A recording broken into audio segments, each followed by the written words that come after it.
If you're here to join me on my journey of farming my own cochineal, make sure you check out the first video where I show how I foraged for it. Once I was home, I was able to create the LACMA experience using a used clothing drying rack, the Nepal I just bought, and some old hooks. The next step involved me creating my own version of the Zapotec nest, which is just a little nest or pocket used to hold cochineal.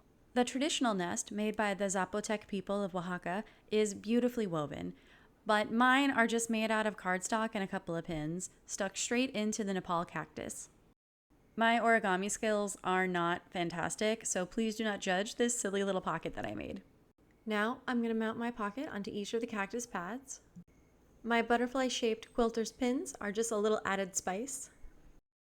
Let's take a moment to remind ourselves that the reason that cochineal is so coveted is because it creates a beautifully vivid ruby red dye. It's even used to bring that signature red color to M&Ms. Let's take one last peek at the cochineal before I put them in their new home.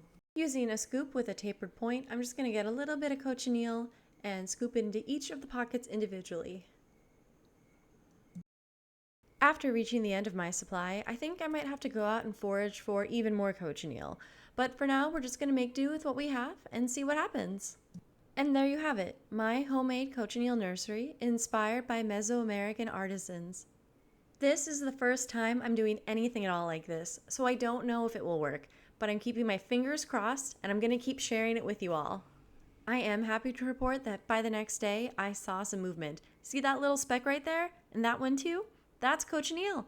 They're moving around and starting to explore their new home.